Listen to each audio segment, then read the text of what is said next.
All right, back at it. Athlete Builder Jim and Lucas have our next guest, Joe Kenn. And for a lot of the folks that listen to our show, any strength and conditioning coaches, collegiate coaches, pro coaches, they're going to recognize Joe Kenn's name right off the bat. Other folks, like high school coaches that are newer or the newer folks, may or may not. But when I looked at his resume, Joe played football at Wake Forest, has all the letters after his name, his undergrad to master's. And however you want to slice it and dice it, whether it's with the CSCS, the NSCA, the collegiate level, the college level, the pro level, he's worked at all those levels. And in each of those levels, every one of them, he's at some point in time been named Coach of the Year.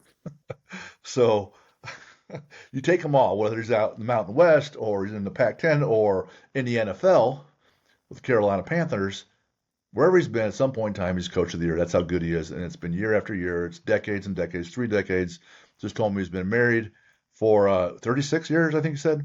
That's Just had correct. a new PR last week. He's got kids and he's got grandkids. And I know summer's busy for Joe. So I go, Joe, man, what do you got going on this summer? And he's like, well, let me tell you. And it's like the President of the United States flying around the country, all around the South, making the magic happen, whether he's at NSCA Nationals or tactical or shoot, man, he's everywhere. He's everywhere. But so my all in this world speaker, he's written 3 books, he's had his digital courses, you name it. Joe, if you got drafted today in this year's draft, and I watch those guys going on the stage with all their fancy suits and the pants that are too short, wearing no socks, blah blah blah. What's your walkout song when you walk out on stage? First of all, I would have chose to stay home with family. Number one. Okay.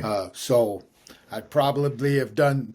I don't know if I would have had as big a party as Shadur Sanders, but and just remember, when I was coming out, it was a 12-round draft, and I still didn't get drafted. So I'm glad I didn't have that party. But I want to go back to. I appreciate the impressive intro, but just remember this: the one thing about team sports and individual awards, none of that happens without the athletes first and foremost, and then your staff. I mean, I was very fortunate that everywhere I went, we assembled some people that I was more than honored to work with. They didn't work for me. Sometimes they probably felt that way, but I always felt like we worked together.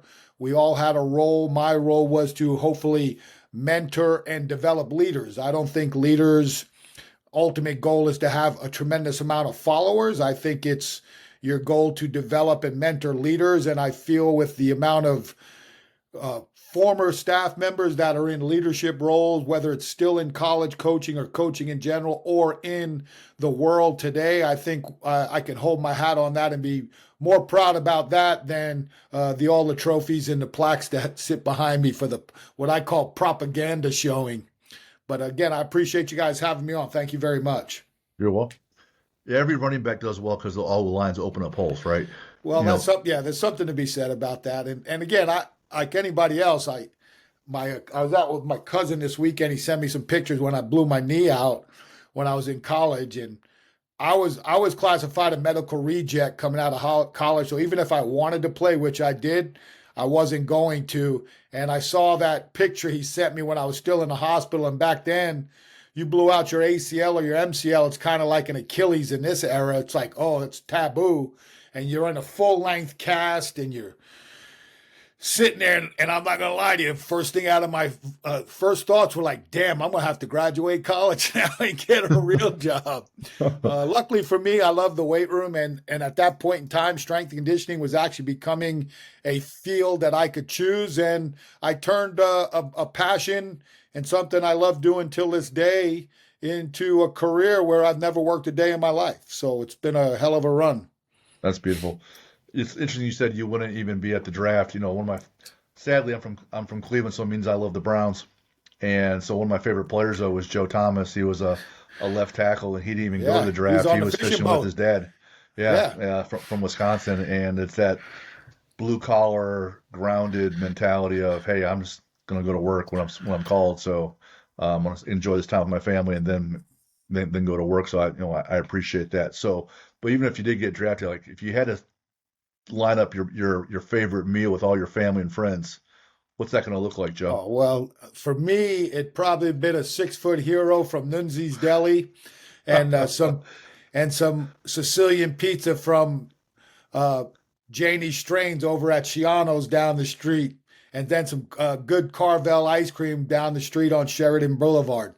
That would have probably been what we had. Maybe some good Boar's Head hot dog with some hot cabbage and some spicy deli mustard on top. Mm, That's probably what you'd have got from us. beautiful. Well, I know Lucas had some questions for you right off the bat.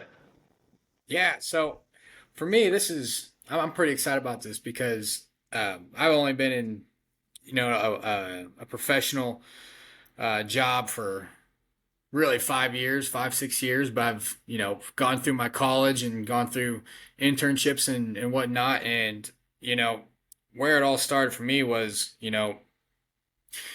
when I started learning how to do programming and learning how to put workouts together. My strength coach in college, who was one of my teachers, pulled up um, athletic based strength and strength training. And I'm sure you probably get asked this all the time or whatever, but that PDF, that course, that manual was a whole, basically a semester worth of, not necessarily a semester, but it was a couple weeks worth of lessons. And that is essentially where I learned how to program and design workouts and start a strength and conditioning career based off of, that's where I kind of was able to take off in my career, I guess, was utilizing that. And, uh, you said athletes first.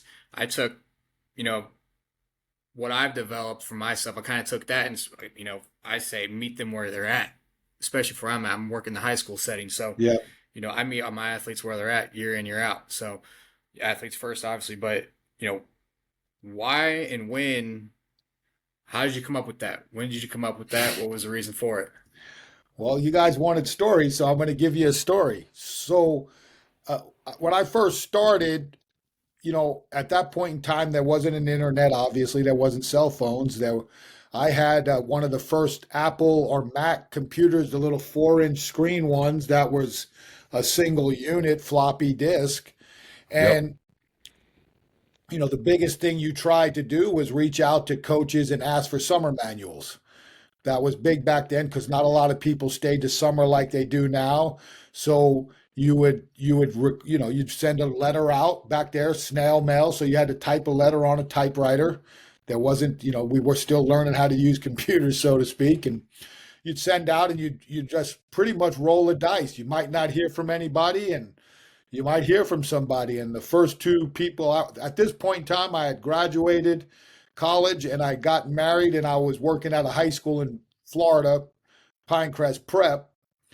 And I was their strength coach, O line coach, D line coach, head wrestling coach. I did all that stuff at the high school level. And more importantly, I was a dorm parent. So I got to live for free, eat for free, have free phone, and have free cable. Not a bad way to start out your first 2 years of marriage. Living 7 miles from the old Fort Lauderdale Strip. So yeah, it was a good way to start life. And so I was fortunate enough that the two coaches right away that sent me stuff, and I sent out a lot and probably only got a handful left, but was Mike Gentry, who was at Virginia Tech at the time, and John Gamble, who was at the University of Virginia. If you're a powerlifting fan, you guys will all remember, or you women will remember John Gamble as one of the best powerlifters of all time at the 275-pound class.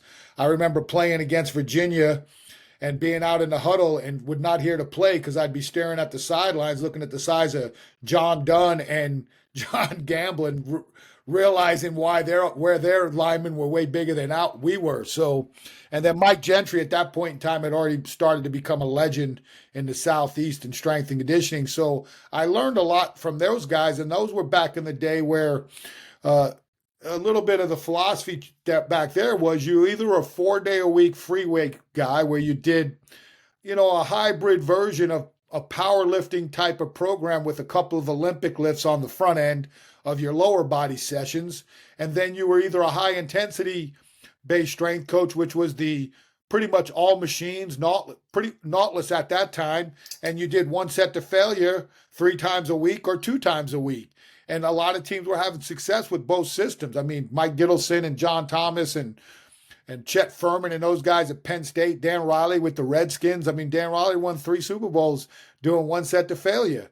And so I had been exposed to HIT because that's how we were trained in college, but we had a little bit of a hybrid because of the coaching changes that wanted to do certain Olympic lifts and variations, so to speak. So I had a good diversity coming out of college. And once I knew I wanted to be a strength coach, I started formulating my own path a little bit there. But again, no real understanding of programming. So I reached out. I had what we had at Wake, and these coaches came in. So I kind of modeled things really close to what Mike Gentry and John Gamble were doing, because those two guys were, one, I played against John Gamble. He coached against when I played. And like I said, Mike Gentry was a legend down there at East Carolina, then going to Virginia Tech. So when I first got into the high school realm, we did a traditional 4-day-a-week, lower body, upper body, with a little bit of Olympic lifting, not much because I wasn't really dialed in, because back then, even though we had them written into our program in college, when your strength coach is a HIT coach, you're not doing Olympic lifts, whether it's written, whether the coaches want it on the card or not. I tell people to this day, I may have done hang clean 5 times in 5 years, and it was on my card my entire career. And then when we started doing overhead jerks, when we were asked how to do it, when we asked our coach how to do it, and nothing against Joey, I loved him. I loved him till the day he passed, man. We were great friends all the way through. He said, hey, watch the superstars on Channel 7, and then when they do the jerk, just do what they do. So that's kind of how our introduction to Olympic lifting. So by the time I got to college, my first job at Boise State, I was, again, like anything else, I knew what I know. At that time, I knew what I knew, and I knew what I didn't know. And so there was a lot of things. Obviously, Olympic lifting was crucial at that point in time. It was big in strength and conditioning at the college level. So I had to learn that. Fortunately for me, when I moved to Boise in Meridian, Idaho, Mike Conroy, who was one of the top USA high school weightlifting coaches of all time, I think he still is, but back then he was big time USA weightlifting coach. He went to Boise State. He came and taught me Olympic lifting. So I got really, really fortunate there. But as I'm going through the process, the strength coach at the time, Ron Thompson, pretty much handed me the entire Olympic sports package and gave me carte blanche to do what I want, which kind of threw me off, because I was like, shoot, I really don't really know what I'm really doing. And back then, let's just face it, and this is the way it was back then. There wasn't a lot of people on staff. It was the head strength coach, and I was the GA serving as an assistant. That was it. And that was common in the early 90s as this field was just growing. If you saw a school with a full-time assistant strength coach, that was like, whoo, that big time. Like, they got a full-time assistant. So I went and met with the women's basketball coach at the time. And now, back then in the 90s, Stanford basketball is what Gino Auriemma and UConn are today, and what Tennessee was the generation before that. But in the 90s, it was Stanford women's hoops. And our basketball coach came from Stanford. So she had a high expectation of what she was hoping for at Boise State. But she had gone through a couple of GAs at this time, and now I walk in, an ex-football player, and here she goes, probably thinking, here we go again, right? Old football program. So when I first meet with her and sit down, like anything else, it's their team. First thing you learn as a strength coach, or the first thing that a qualified strength coach should teach their staff is, regardless of what our goals and what we hope to be what's right is, it's their team. And you have to be conscientious of that if you want to be successful. You can be called God's gift to the weight room, but when you walk into that coach's office, you're their assistant. And that's not going to change. You have to accept that. You just got to be well prepared and have enough ammunition, so to speak, that when you go in there, you are understanding of what's going to happen, and you have a plan of attack that you get what you would like to get, and they get what they would like to get. So at this point in time, like I said, I know what I know, and I damn sure know what I don't know. Now I go tell people I know what I know, I know what I don't know, I know what I need to know, and now I'm old enough to say, and I know what I don't care to know. And with all the BS that's going on in training today, there's several things that I don't really need to care to know because although I think it's important for everyone to learn and study, I'm going to invest my time in studying the things that I need to know rather than what I don't care to know to continue to build on what we've been able to accomplish.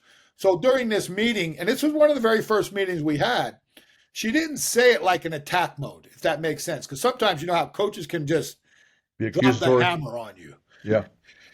And pretty much she just went and passed and goes, man, I'm just getting tired of getting the old football programs. And I just, sitting there and I'm taking notes and she's got her running test that she wants to do and how we're going to implement it and where my role was in that. And then what days they would come in the weight room and all that other stuff. And so I went back and it kind of resonated with me, to be honest with you. I said, she's not really wrong, right? Like, and at that point, and I still to this day don't believe in sport specific weightlifting. I think there's movement specifics to athleticism. And then you put in a little tweaks and turns in your accessory work to make it look like it's sports specific.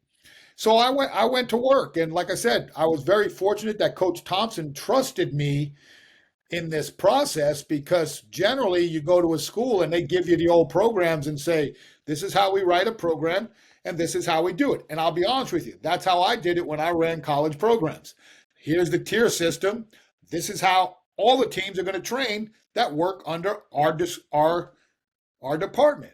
And I believe in that. And then what my goal is from there is to teach you all the other modalities so that when you go out on your own, you have at least a forward thinking to decide what is the best way for you to love what you do and show that passion to your coaches instead of regurgitating something because someone told you what's going on. And that still happens till this day.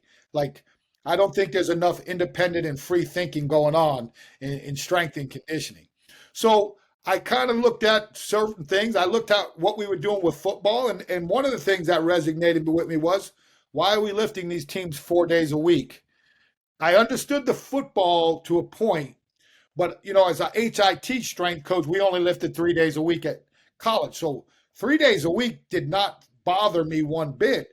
And then, especially with women's basketball or women's volleyball or gymnastics or men's tennis or all the track and field was lifting 3 days a week. And they had, at that time, one of the best United States track coaches in the world that time. Ed Jacoby was one of the biggest jump coaches in the history of USA track and field.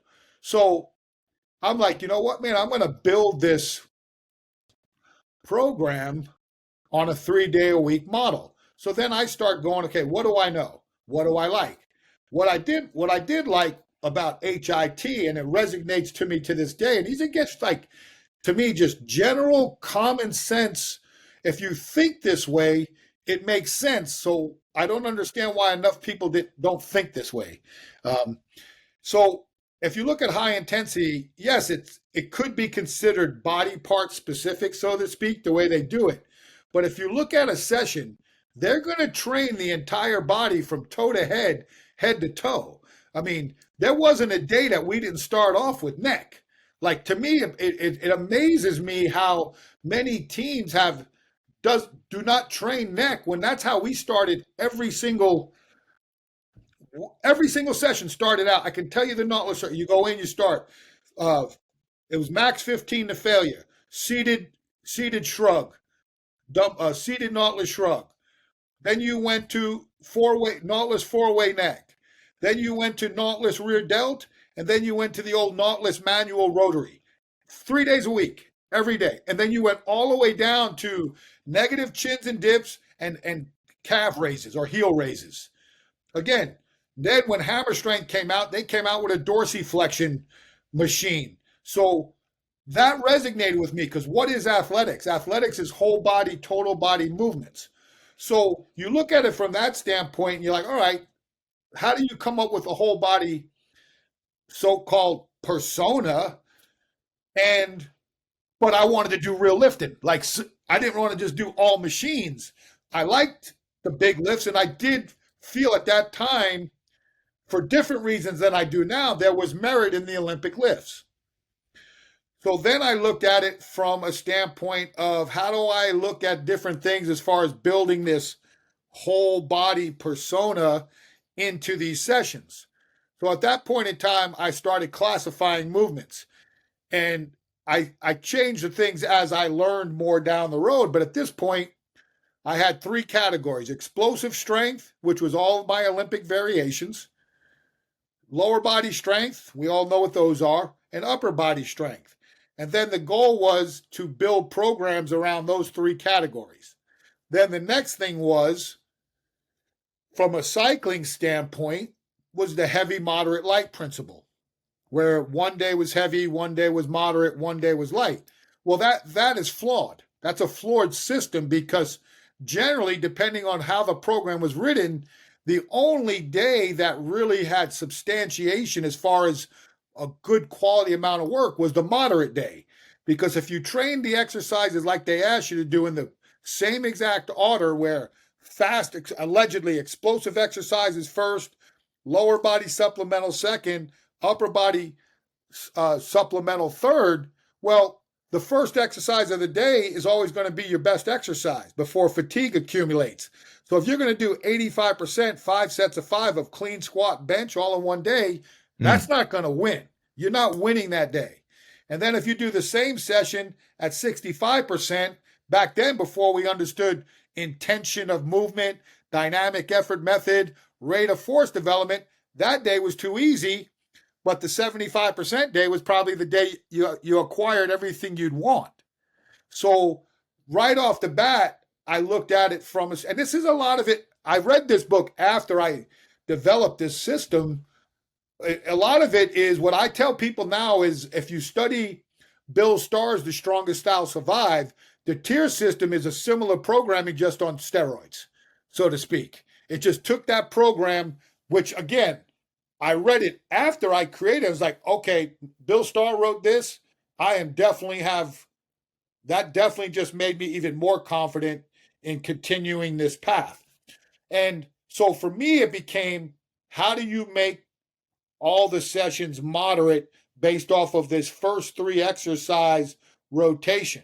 Well, if you start rotating these exercises so that now when you're training athletes, right, you have your core, or what I started calling your foundational lifts.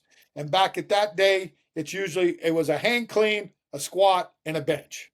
We had secondary front squat, incline snatch, or a jerk, but for the most part, your big 3 across the board in the 90s was a hang clean or power clean, back squat, and bench press. Well, to me, I looked at that, well, if those are the most important things that we want to test, like those were what now people call KPIs or metrics, then they need to be done first. It has nothing to do with what fast exercises first. And then when you look at the metabolic demands of athletes that are in team sports, what's the most important critical thing that coaches say? I don't want my kids tired in the fourth quarter. Or my tennis players have to be capable to dominate a 5th set. Or my volleyball players have to be able to dominate a 5th set. Well, generally, when you're dealing with these types of sports, there's an explosive component to most of their movements. Well, if I keep on going in the elicitation of program design that was derivative from weightlifting, I'm always going to train explosive movements first. How am I going to know if these people can maintain some level of explosiveness under fatigue? So that's when I started rotating these explosive exercises throughout the tiered to give an ancillary approach to doing explosive type movements under fatigue. And that's kind of the premise of how it all got started. And then I got lucky because I had all these athletes at Boise State, and I had 8 full years to put it into play. I think that was the one good thing about some of my journey. I was very fortunate. Out of the 5 major jobs I had, I was able to stay at 3 of them 7 years or more. So I was able to see things through. So that gave me more justification to know that this is sustainable. And then the more people like yourself or all these other coaches across the country who started jumping the bandwagon have proven that the template is sustainable. And now it's, then I didn't expect things to morph the way they did. And next thing you know, the tier system is a worldwide model of training. And I just was fortunate enough to roll the dice, bet on myself, and not necessarily just go with the flow, which a lot of people do. Well, that's it's a huge answer, and that's awesome. And honestly, like the tier system is, for me personally, it just allowed me to be able to take that and create a foundation for basically my career when it comes to designing programs and making you know workouts for athletes and stuff like that. But it's allowed me to build off that and go to, maybe I want to try this 4-day, and what can I take from the 3-day and put into the 4-day? Okay, what I do now with my athletes at the squad workout, we train 5 days in the weight room. What can I take from the tier system, and how can I mold that into a 5-day program for high school kids, and make that suitable for 35-minute programs? And I've had those conversations, and that's the one great thing about what I say in those situations. The tier system is, you look at it from the standpoint of everything's based off 3 exercises. So if you want to do, so say for example, and I'm just speaking off the hoof. If I'm on one of those types of school schedules where I've got 35 minutes, I'm probably figuring out a 3x3 on Monday, Wednesday, Friday, and doing tier 4 and 5 work on Tuesday, Thursday. I mean, these are things that make it easy. Or if I only have 2 days a week, I always tell people, if I train 2 days a week, I'm going to win on a 3-day whole body program versus a 4-day split, because you're going to train 1 lower body session and 1 upper body session, but I'm going to train 2 whole body sessions. Yep. So there's a lot of things you can do. And that's the big thing. Like I tell people, my ultimate goal was to present something that has a little bit uniqueness to what people were being told at the time. And here's another story about that. I would have never been in this position that I was in if it wasn't for my best friend, Rich Gray, who was working for me at the time at Boise State. And if you might know this name because you're wearing a USA weightlifting shirt, Harvey Newton, who was one of America's best weightlifting coaches. He was actually the executive director at the NSCA when I submitted the article, my first article in 1997 on the tier system to the NSCA. Well, it got shot down for numerous reasons. The biggest one being that my peer-reviewed people, who none of them were coaches, so peer-reviewed is a hogwash for a coach. People who've never coached are not peers. They're somebody else's peers. They're not mine. And the big thing was, you can't snatch after a squat or an incline, or you can't do this after this or this. And I was like, I knew it. These guys are NSCA, hard-headedness. They got their books. They got all these hot shots we're reading all their books, and this is the way they train because they all came from Olympic backgrounds. Yeah. Mike Stones of the world, Fleck, Kramer, all those guys came from Olympic lifting backgrounds. I'm coming from being a meathead football player who loved the weight room and a HIT at that bat. So the exact opposite way they got into it, I got into it the exact opposite way. And so my buddy Rich did a internship at the USOC at the time when that was a big deal coming up as a strength coach. So he knew Harvey, and he called Harvey and said, look, man, he's not going to send this stuff back in. I don't know what to do. And here's Harvey Newton again. Remember, one of the elite weightlifting people in the history of the United States told Rich, tell him to do what they want and suck it up. People need to see what he's doing. And that kind of resonated with me, as did at the time Tom Cross, who was the head strength coach at Tulsa at the time and spent numerous years later at Mid-American Nazarene. He was a huge Olympic weightlifter, and I met him at Dwight Dobbs, what we call Mountain West at the time before the conference. We had this mountain regional conference down at Utah every year, and I first presented on a grease board the template of the tier system, and Tom Cross, another 100%. He wrote his programs for the kids like an Olympic weightlifting coach was like, hey, that's a pretty cool concept. So when you start getting these Olympic weightlifting coaches to kind of give you a little attaboy, like, hey, you're on to something, it builds confidence. And it's no different than what our number one goal is in the weight room when we train kids. It's not transferable strength, it's build confidence. If you can get these kids confident and teach them competent technique, the rest is up to the skill coach and the position coach to turn them into a player. So it just gravitates to this position that I'm in.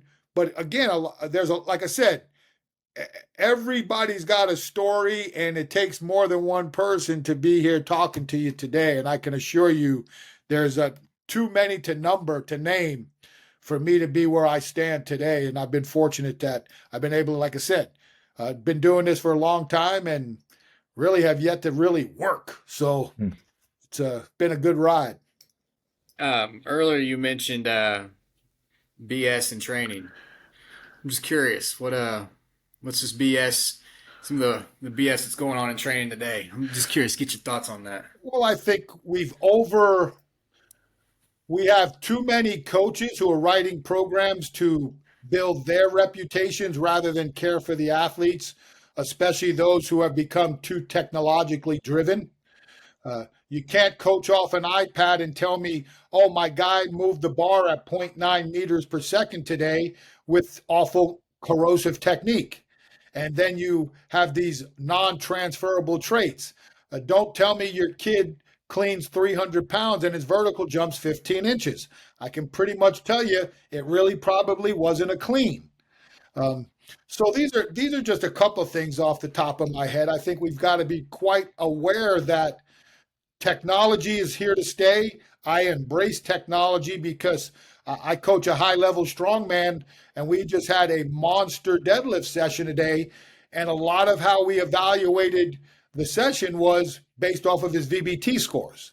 And again, I rock the boat. We look at max velocity over average all the way up to the point where we get to maximal loads, because then the average tells me when it's time to shut it down. But we don't shut stuff down.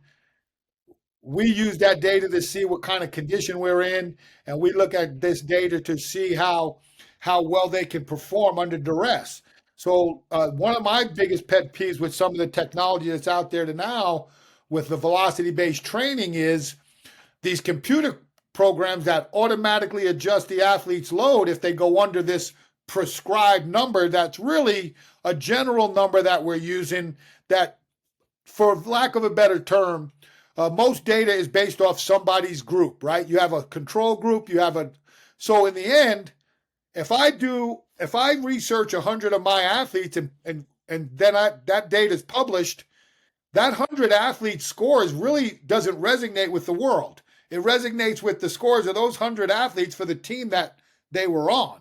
So we have to be conscientiously aware that these charts that everybody is like living and dying off them are just a guide. And the biggest thing is, for me, is where I go with maximal velocity or peak velocity, because there is no guide. Drive the bar as fast as you can for the desired amount of reps, and then let's see where the apples fall from the tree. Where that number starts to drop, where it drops in the duration of the sets. But we're leaning so much on technology that we're forgetting that one of the biggest reasons we're having issues in professional sports are the athletes don't work hard enough, and it's not their fault. Remember, athletes do what they're told to do. Doesn't matter what level. They do what they're told to do. And they're going to do it to the best of their abilities, but they're also going to do what they're told. So if a machine tells me to drop 30 pounds, I'm going to drop the 30 pounds. But here's what I'll tell you. Let's just say me and Jim are playing each other in football. Jim's a D lineman and he weighs 280. I'm an O lineman and I weigh 280. At some point in time, I'm going to fatigue and slow down, right? Now that machine's going to tell me if I'm squatting, well, that reduced the weight 30 pounds.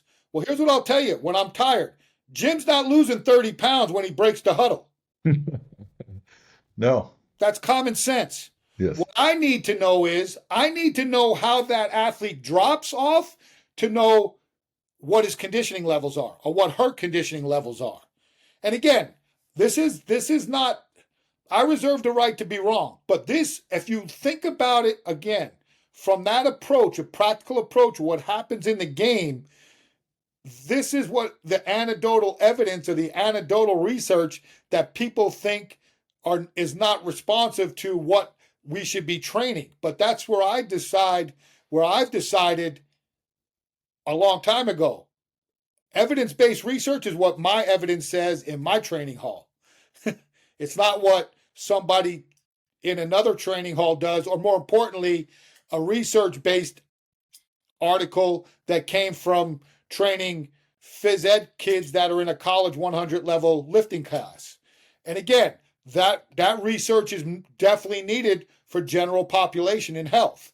But a good friend of mine at the time, Matt Ray, who did a lot of work with me and who's one of the most astounded researchers in strength conditioning, realized that later in his career, where I kept telling him, until you can do research with my model, with my clientele athletes or the types of people I train, your research is negligible to me. And then he started collecting research with athletes and realized, hey, if you want numbers for athletes, you got to get research with athletes. There's a number of points there. One, I'm not saying you lucked out, but I'm saying it's really fortunate that you had some coaches or mentors that allowed you the leeway to fail, to go in your own direction. I've seen assistant coaches at the college level where the head strength coach says, "Hey, this is the way it is. This is the way it is." I've heard a strength coach recently saying, "Hey, don't you think that at some point it's all just going to gravitate towards this one system, and the one system I'm running right now they're going to find out that, hey, this is the best system, and this is really the only one. And if you're not doing it exactly like this, you're just going to be kind of flat out off." Well, if that was the case, we'd all have done the Nebraska system. Let's face it, right? Or bigger, faster, stronger. And the one thing I'll say to when you say that is, and that's become a problem with the way some of these strength coaches get hired, because that head guy, this is the way we do it. And because of that, when that offensive coordinator gets a job, he hires one of those assistants, takes them with him because he wants that program. But the problem is that assistant isn't really understands how and why that program works. And a lot of times those coaches come from bigger schools and get a tiered down job. So remember, if I coach at Ohio State and Alabama, nothing against those strength coaches. That's the creme de la creme. Georgia, you're getting all 5-star athletes. There's a way you can train them and be successful. But Sure. If you take that same way down to Bowling Green, it's not going to work. True. There's entire But coaching what happens is that coach doesn't know any better, so they're like, we're going to do this. We're going to do this. And these kids, I call everybody kid because they're mostly older than everybody now, but we're not doing a good enough job of teaching. And that's one thing that I will say that I prided myself on is I told my guys, I'm going to teach you everything I know, but at the end, you got to figure it out when it's your turn, because you got to be able to believe in your heart the same way I believe in my heart. And what happens is some people resignate and believe, like I've done a lot of ways, I'm a full-blown tier system guy. But like you said, I know guys who they float out a 4-day a week or 3-day a week, if depending on the phase of training and or the amount of running. See, everything I did was based off of running too. You got to spend more time on the field than you do in a weight room to be successful in athletics. So there's only so much you can do. Also, you got to understand the human condition.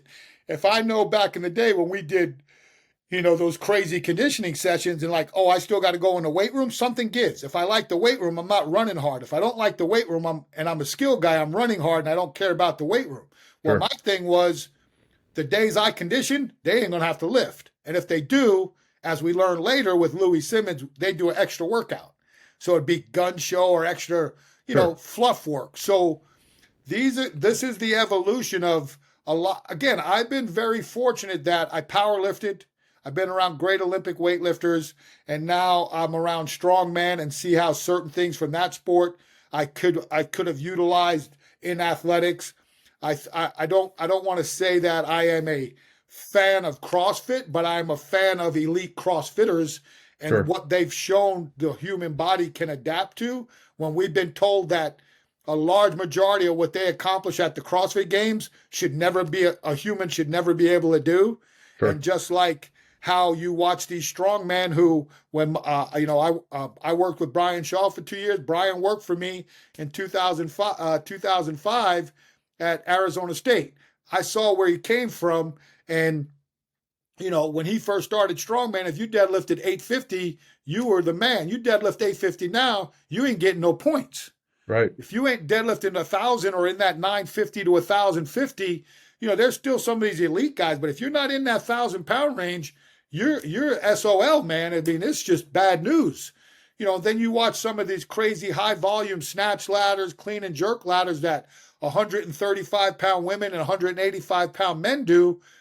That stuff like that resonates with me when it comes to metabolic demands and conditioning systems to athletes across the board.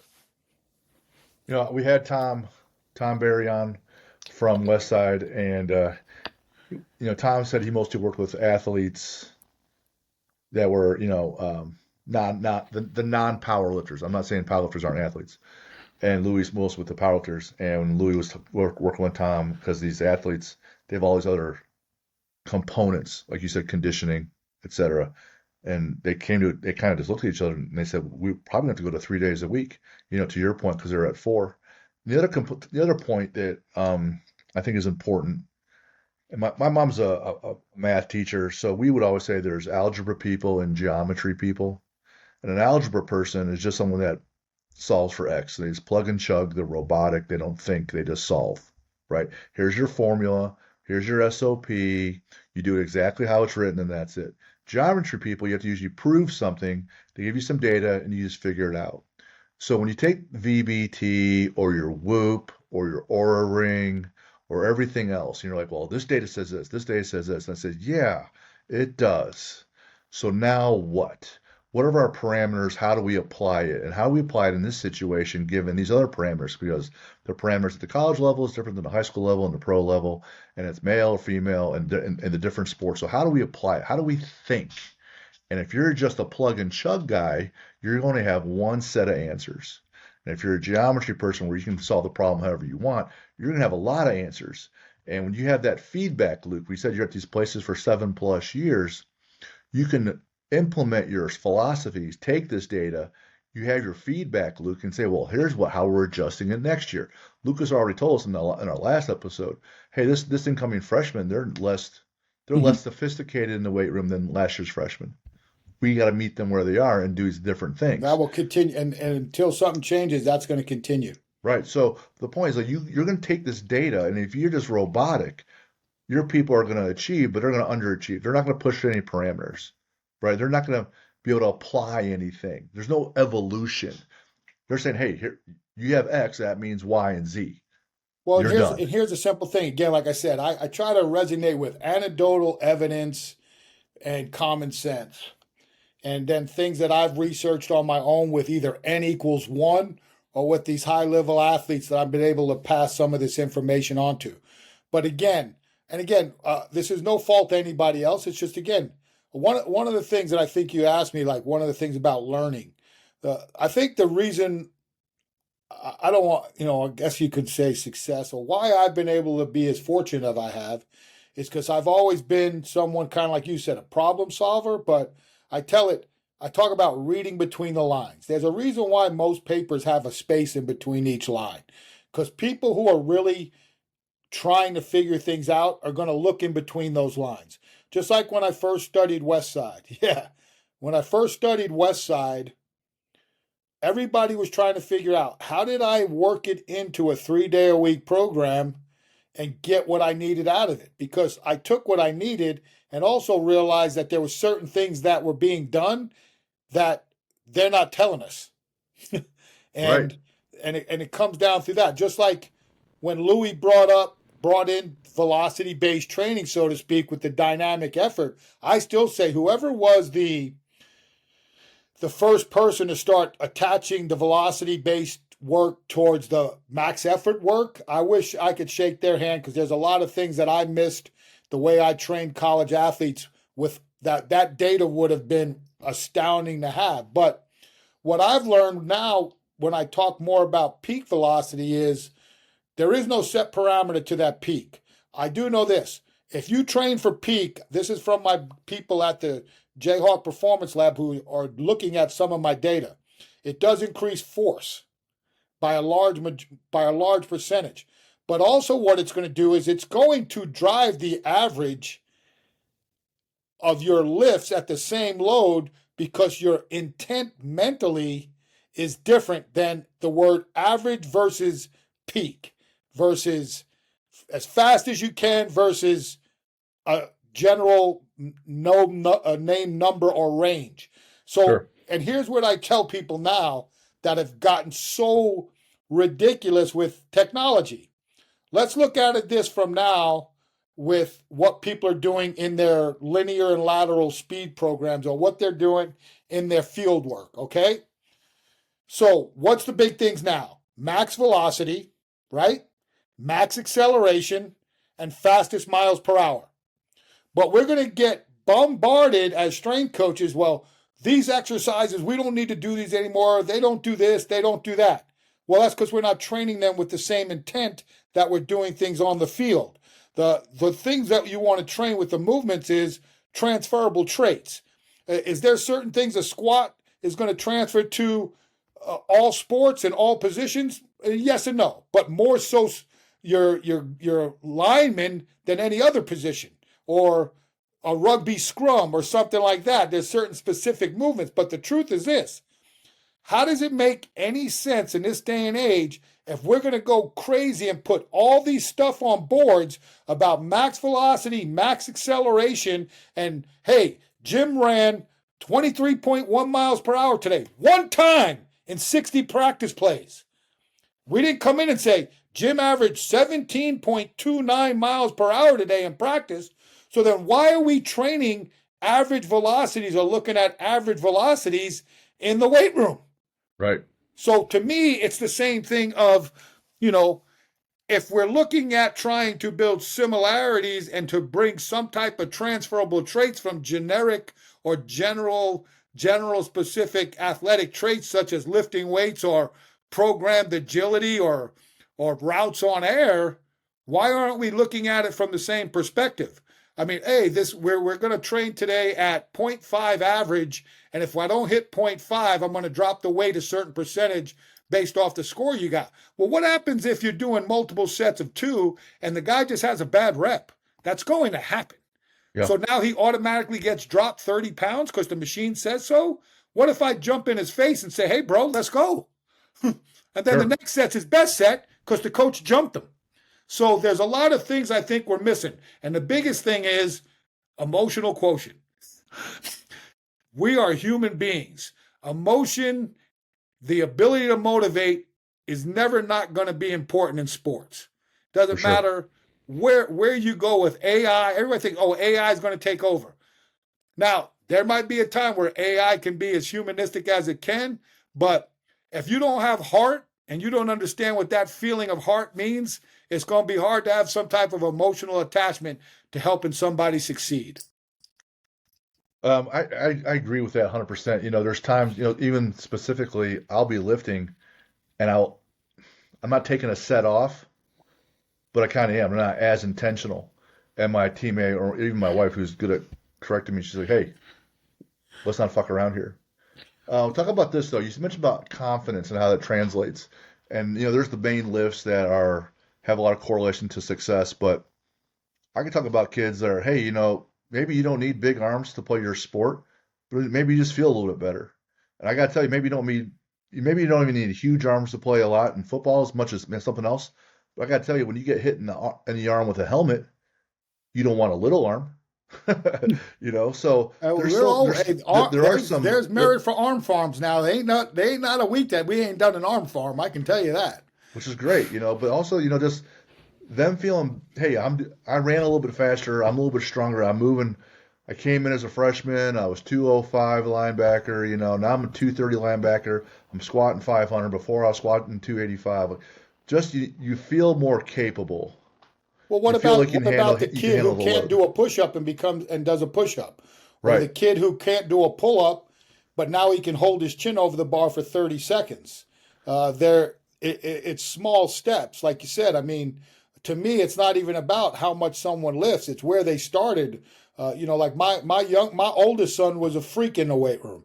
The first day he was in the weight room, he could do a full range of motion Nordic leg curl up and down. Wow. So and could do a 60-second chin up hold and climb a rope and do a glute ham raise. My youngest son, the exact opposite, couldn't hold his chin over the bar for 5 seconds. Now he's 260 pounds and can do 15 dead hang pull ups. So, which to me is his biggest accomplishment outside of getting a track scholarship and throwing far. But to me, that might be the biggest athletic accomplishment that he's done in his career. So those are things that I think are more important sometimes than where what you've done. Oh, I squatted 500. Yeah, but can you do a pistol squat? I can't. I benched over 400. I did a 440 two fingers on the smooth closed grip bench press. I did a 415 regular bench press and a 425 regular bench press, a 415 reverse grip bench press in college, and my max chin ups was 5. If you would have told me, hey man, you can do 10 chin ups and bench 365, I probably wouldn't be having major rotator cuff surgery 18 weeks on this one and having this one done in October. So there's a lot of things I think, you know, uh, yeah, I squatted 625 pounds in college. Got no shot at doing a pistol squat. Gotcha. I mean, there's just and even back then, uh, couldn't really do a lunge with 95 pounds because everything was double leg bilateral work. We weren't doing unilateral lifts, and that's why for me, the unilateral complex of lunge matrices, step up matrices, single leg squat matrices, all these things.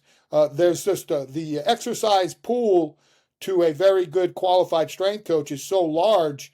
You should always be able to rotate your like tier 4 and 5 and 3 exercises, and even at the point now with all the specialty bars and stuff like that, you can grow a program where these kids can cycle through a program for 2 years, but because every few weeks it changes, it's not like the old so-called, when I first came up, they would tell you you had 3 years to get a guy strong and then they were done, but that's because they trained the same program for 5 years. And so, after, like anything else, once they adapted, it was over. Well, when we Hmm. started figuring that out, and then starting leveling things up, and you had your block 0, 1, 2, 3, 4. Well, our guys improved every single year, and so did our women athletes. So again, there's a lot to be said about getting strong, what that means to the athlete, what ways you get strong. I think there was one point where I used to tell people, like you can never be strong enough, right? That was a big deal. But the truth is, in certain numbers, again, this isn't team sports. In strength sports, you can never be strong enough. Right. 1 pound more is always better than 0 pounds more. But the truth of the matter is, if Lucas was playing football for me and he misses a 315 bench press on Wednesday and has 20 tackles on Friday night, nobody cares. Right. And vice versa. If he hit Yeah. 315 for 10 and had 2 tackles, guess what? Nobody cares. So those are things that as a team sports strength coach, it's a little bit different where the relativeness of strength is, if you told me back in the day that offensive lineman had to bench 405, I'd probably agree with you. Now, honestly, 365. If an athlete can, because I need to get them stronger in a lot of different ways. And what we've all learned, and me recently, but even now, even more so, and I started doing this later in my college career, we made the first year and a half, the overhead press was the foundation lift for a lot of reasons. One, it was more conducive to athletics. Your feet are on the ground in a standing position, the core stabilization, the overhead stability of the shoulder strength. And what we find out now, dealing with these better athletes, you get your overhead press stronger, your bench press will go up. You get your bench press stronger, your overhead press isn't going up. So what do I want to do? I want to do stuff that gets things to go up. So you just continue, like I said, you continue to learn things, and you learn what you need to continue to figure things out. And that's the one thing that I've learned. Like when Brian asked me to come onto his team officially, he was chasing the fifth world strongest man title. And I tell people all the time, the pressure to train a strength athlete, an individual strength athlete, to me was just as great as the stress and strain of trying to get a team to a Super Bowl. Sure. Because in that realm, you're trying to keep them strong enough for 26 weeks. Because if you go to now it might be longer now, but if you start week 1 of the preseason when I was in the NFL to the time we went to the Super Bowl, that's 26 weeks that you've got to have high-level preparation. But like I said, there could be days where Jim only lifts once a week. There could be a week where Lucas doesn't lift at all because he's just too beat up, and treatment supersedes the weight room. Because at the end of the day, his production on Sunday matters, and we've got to make sure that gas tank is filled as close as it can to full on Sunday. But in Brian's case, if he misses a strength workout, we're in trouble. Because now, if he misses a rep in the weight room, that rep in competition could cost him anywhere between 1 and 4 or 5 points. Let me ask you about Brian. Sure.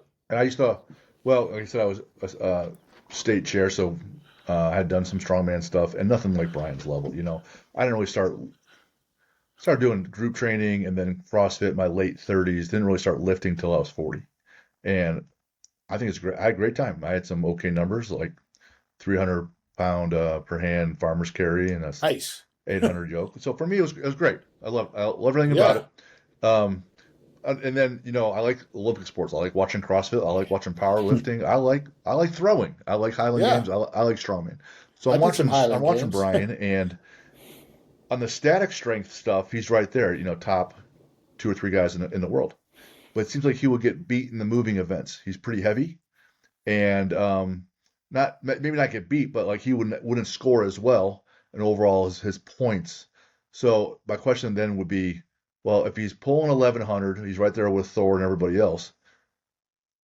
Is he strong enough there where he can maintain that and then pull up his weak link of his moving events? I think what you got to remember, when he came up, it was different. It got more athletic. It did. And some of it, and again, I don't want to speak for Brian, but he saw strongman, and if you watch how he runs his event, he's testing who the strongest man on earth is, not who the strongest athlete on earth is. Yeah.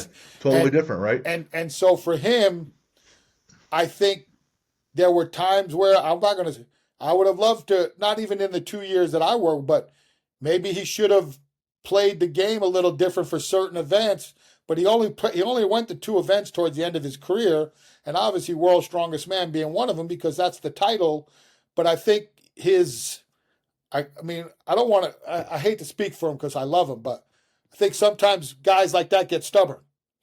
Sure. And they didn't want to adapt where certain guys adapted. And on top of that, let's face it, he was 10 years older than most of these guys. Sure. I mean, these guys, like the year that I coached him, he came in 4th place. And the 2 years I coached him, we came in 4th and 7th for various reasons. But the first year he came in 4th place, the first 3 guys ahead of him were all former World's Strongest Man champions, and every one of them was at least 10 years younger than him. Right. So that's a lot of miles. That's a lot of miles. That's a lot of reps. A lot of pain on your body. Yeah, and he had tore his hamstring pretty bad several times at the Arnold. Yep. So there was a lot of things going on, but you see guys like Tom Stoltman. He's another 400-pounder, but younger, well athletic. Reminds a lot of people of Brian back when Brian first started. Right. When Brian first started, he's 370, 380 pounds right off the basketball court almost. Yeah, he was a basketball kid. He used to wreck those guys on some of those athletic drills. And still, if you took his weight and his time and compared it to others, it's just a matter of, but like you said, if you're going for time and you come in 10th, you only get 1 point. Yes, that hurts you. No matter what your time is. So yeah, I think there's some guys now that are in the same case. Like it's like you'll see now a lot of these guys who do Brian's meet that did World's Strongest Man. They're playing the diet game. They go in a little lighter for World's Strongest Man, and Sure. now they're going in heavier for Brian's event because it's 8 events and 7 of them are static events almost. It's not the strongest that survived or the smartest. It's the one that adapted the best. Yeah, Right. That's what yeah, Darwin a lot said. of that, right? Again, just like what Louis says a lot of times, and this is where I just did a chart. I just did a small course on Prilipin's chart, and Louis would talk about train optimally, and then would always bring up the optimal rep ranges in Prilipin's chart. And yes, for Olympic weightlifters, that chart, the optimal side, may have a lot of value. But what I'm going to tell you in sports, the high side has more value to us as optimal. Like instead of doing, like if you say you're doing doubles at 80%, you got 5 sets of 2 is the low end, 8 sets of 2 is the middle end, and then 10 sets of 2 is the high end. Well, I need to do 10 sets of 2 if I'm an offensive lineman. Your sport has more reps than just 2. Yes. So those are where I tell people, again, the conception of optimal is based off of what you're the athlete you're training, not what someone says is optimal, because they're training a different athlete that has different parameters. Like again, in powerlifting, if you're a high level athlete, you can do 5 sets of 2 because you're going to make that up in your accessory work.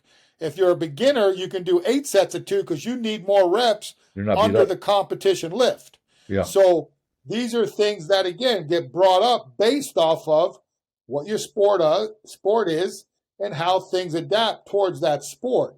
And we've always got to remember that when you coach a strength disciplined athlete, or what I call a strength athlete, their practice field is the weight room. Yeah. So they can spend 3 hours in a weight room because they don't have nothing else to do that day. What we've got to remember a lot of times, especially in season with an athlete, is they're walking off a 2-hour practice, or now the rules have changed, so they're walking off a 2-hour practice and they still got to lift weights. And we have to understand that and accept that. And even if they lift before practice, we still got to remember they still got to practice.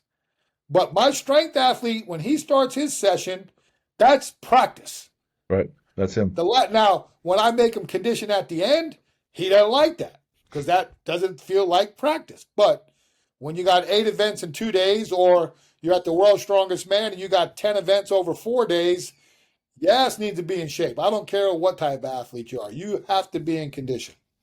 Let me ask you this, completely unrelated. You've been around different college and pro teams. Which fans are the most fun to watch be crazy in the stands? Again, I played in the ACC when Clemson had Danny Ford. There's a different, what's the right word? It's a different fanatic, the college groups, and again, I've never played in an SEC stadium, but like when you hear about the LSUs of the world or the Georgia Bulldogs or Alabama, it's just different. Those people, they take it, the alum, the people in town who have embraced that team as their own. Part of their identity. It's a little bit different. But I will tell you this, when we had it rolling with the Panthers, that was a pretty close. That year we went to the Super Bowl and we're on a magical run.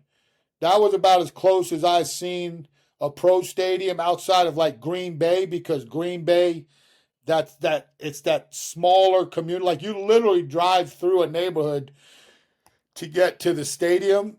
That's a little bit different type of fan. I would say when we played the Raiders at the old Oakland Coliseum, when it was, that fan is a little bit more fanatical. Yeah. But on the whole, college sports is just such more different embracement of the support that they get. People truly, there's something to that, especially from an alumni standpoint. Like, you can resonate with the pro team, but if you ever play for that pro team, you don't. It's the pro Yeah. team. But if you went to, LSU, Wake Forest, Alabama, UNLV, you automatically have some pride. And that's one thing I will say that I notice more in the NFL than any other conference. The guys who played at SEC teams and their loyalty to their colleges compared to some of the other schools. No, the Ohio State guys with us, but like as a conference as a whole, that SEC has got to be something special because I just saw the way those kids talked about their time at their places and when they played other schools, it was just different. It was different. Is there a place where you're like, oh man, the weather up there in the winter or the weather down there in the heat, you're like, oh, that's god awful. Well, I've seen a little bit of both. Here's what I'll tell you. A lot of times you don't realize what you're going through until you leave. Like I lived in Arizona and Phoenix for 7 years, probably one of the hottest cities in the United States, year round. Like it was hot, hotter, or hotterist. There was no real downtime, so to speak. You could walk, and again, dry heat is heat. Like the only difference is how much you sweat. But when you walk out, 4 o'clock in the morning to head to summer workouts in Phoenix and it hits you like you're walking into a sauna, that ain't fun. Or you can Nope. talk to any one of my assistants and interns who trained in my garage on Saturdays and Sundays at 120 degrees and I didn't put in no fan. That's not like you could literally. I lived across the street from a park. We would be done training, take our shirts off, put them on the car, walk around the park, and they'd be beat dry. You could literally, like, when you hear people talk about cook an egg off the blacktop, you could do that in Phoenix in the summer. Mm. And you don't realize, like, you think you're getting acclimated to it until you go somewhere else. When I went to Louisville and went through 4 seasons, I didn't realize how much fatigue and stress that 7 years did to me. Also, from a mental standpoint, because the weight room we trained out of was 2 floors deep. So unless we were out at the field, we were in a building with no windows. And that was the only time in my career I trained in a weight room with no windows. And there's certain things, like I remember when I got to Louisville, my assistant, Ben Hilgert, took over from me. And the first thing I called him, I said, look, man, about a month later, not right away, I said, make sure you get out more. We didn't get out enough. It's a big difference getting outside. I don't care how, just get outside. And so I think there's, but like when you're there, you don't think about like when I left there, I could say, okay, now I know why people would negatively recruit against us with the heat. For When sure. you're there, you're thinking it's a benefit, but it really isn't a benefit. It's hard to get acclimated. And again, at the end of the day, if everything's equal, the team with the best athlete is going to win. Man, you talk about not having any windows. We the high school I'm at, we don't have any windows in my weight room. Go out, get outside as much as you can. Man, I started taking the kids out more often to just do warm-ups, and they would hate it because it'd be kind of hot. It's hot, whatever. It's sunny, it's nice, and I looked at the assistant I work with, and I was like, "Hey, I'm bringing them out here for me. I'm not bringing them out here to get them out here. They got windows in class. I'm bringing them out here because I need to see the sun. Because if you're not, you're in that thing." There was times again, like I said, there could have been some times where we wouldn't even know what was going on outside. Oh yeah. With World's Strongest Man venues, like these are the biggest boys around, packed on with muscle and fat. And they're doing it in like Africa, they're in the desert or Dubai or someplace stupid.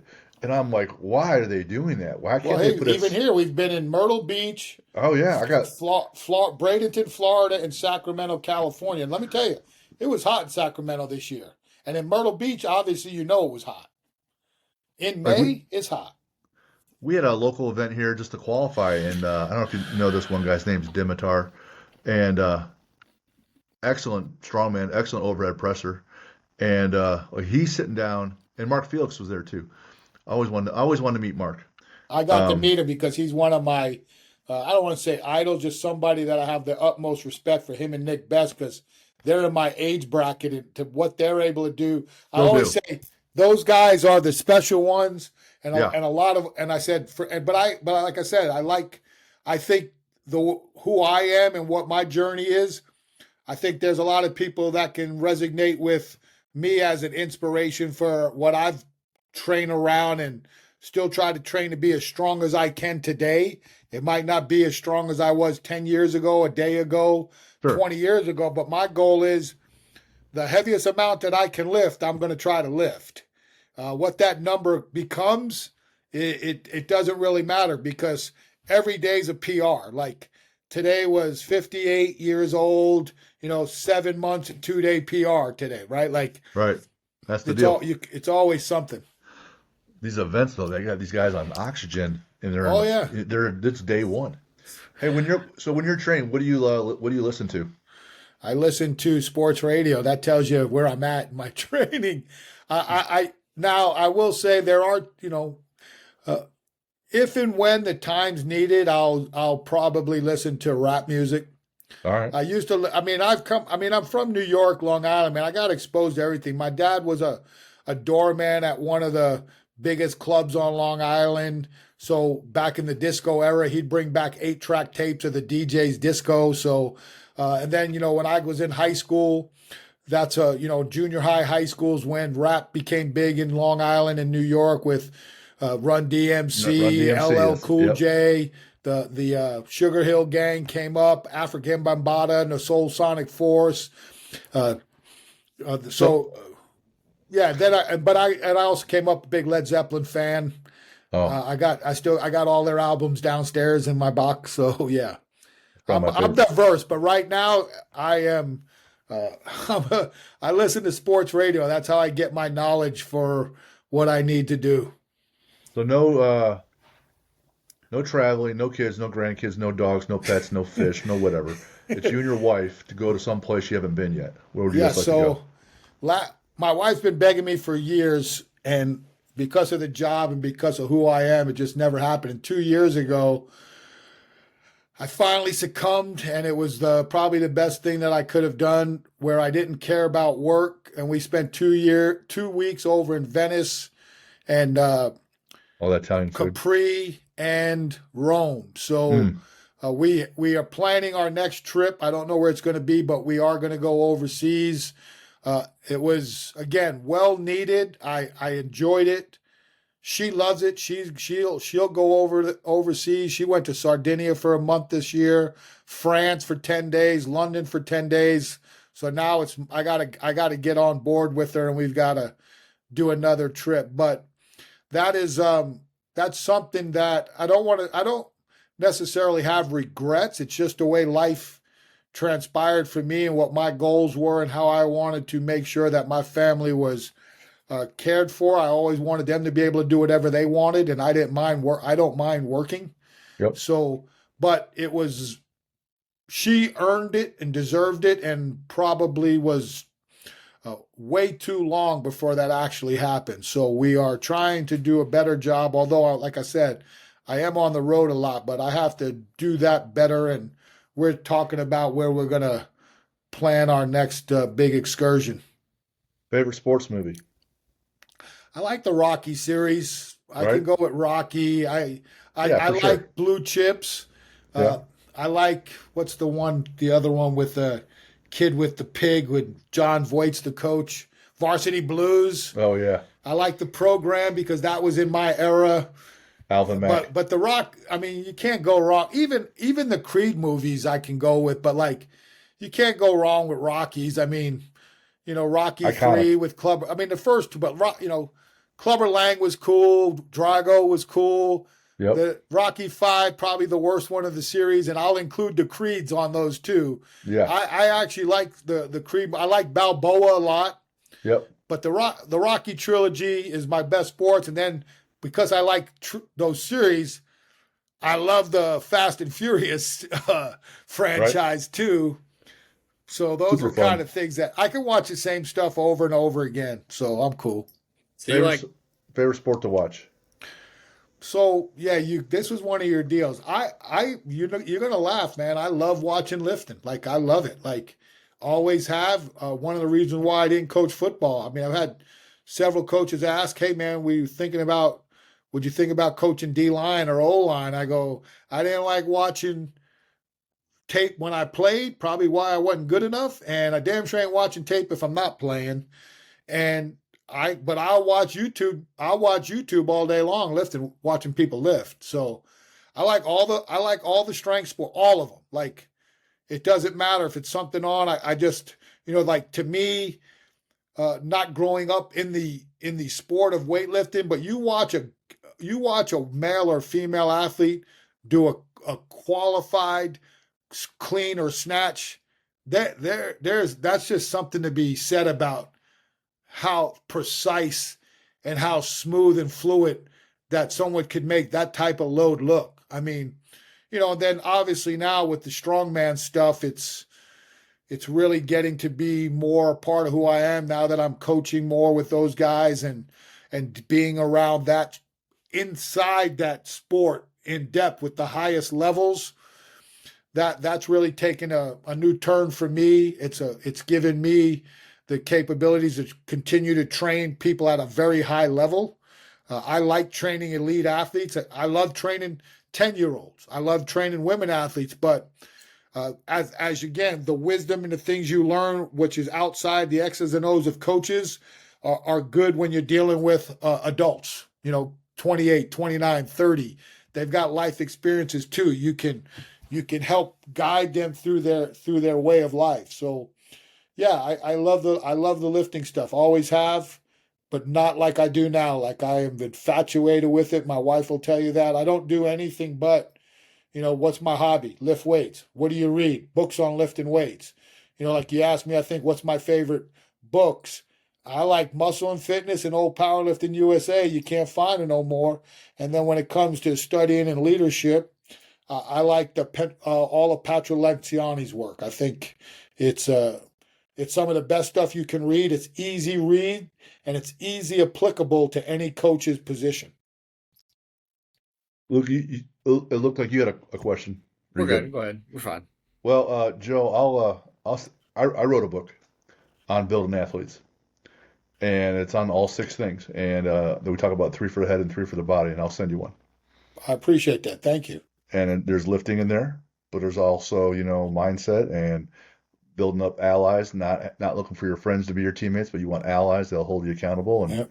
how do you find, if you were to build the whole team to get you to be at your highest level, how would you do it? And this is my best shot at it.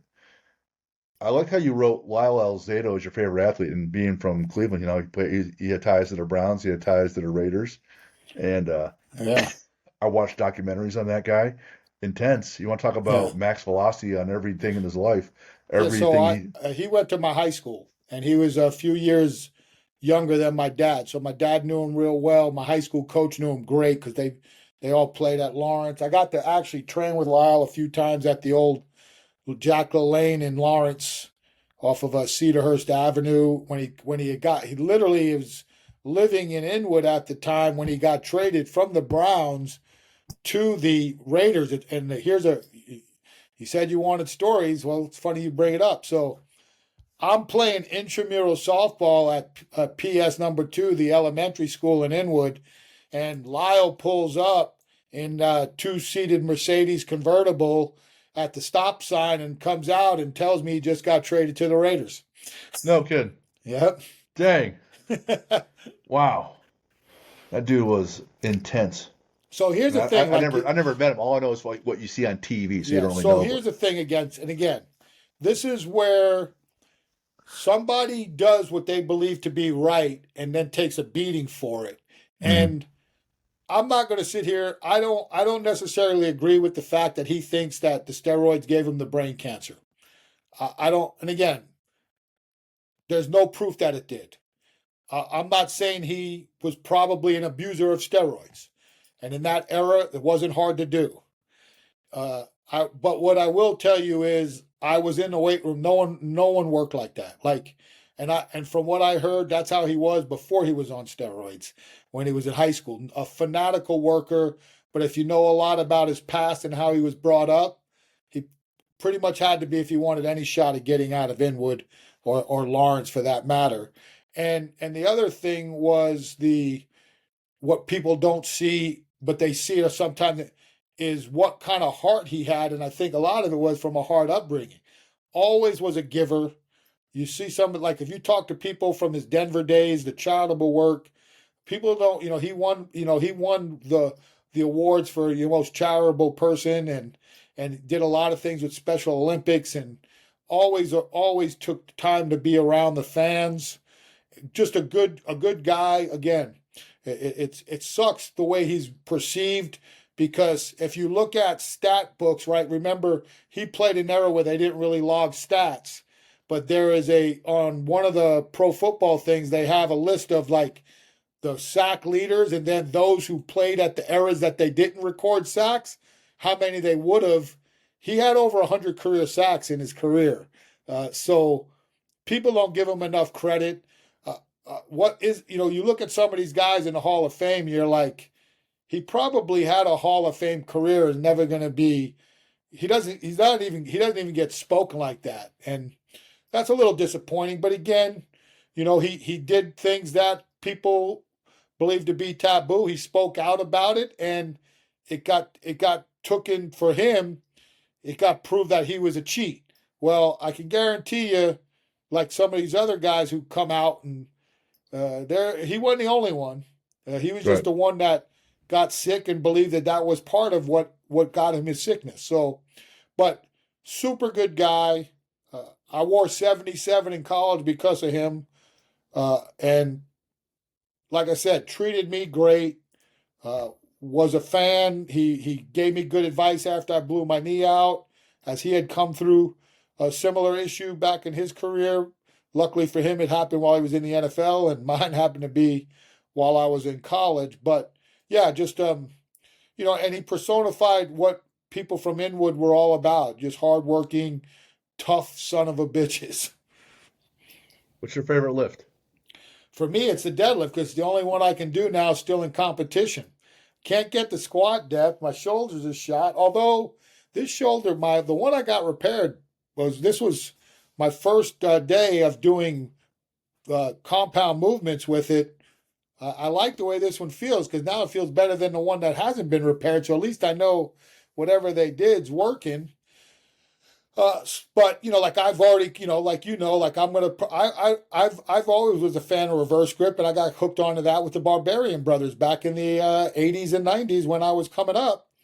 So I just heard, golly, I keep forgetting his name. The guy who has the biggest bench assisted with uh, what's his name? He's benched like Off? 1,300 pounds. No, I think this guy's more of a bench press specialist. I just saw a thing where he was talking about using the reverse grip bench for shoulder health and how it allows you to pack the lats and keep the elbow inside the wrist a lot more conducively and biomechanically more friendly to the shoulder health.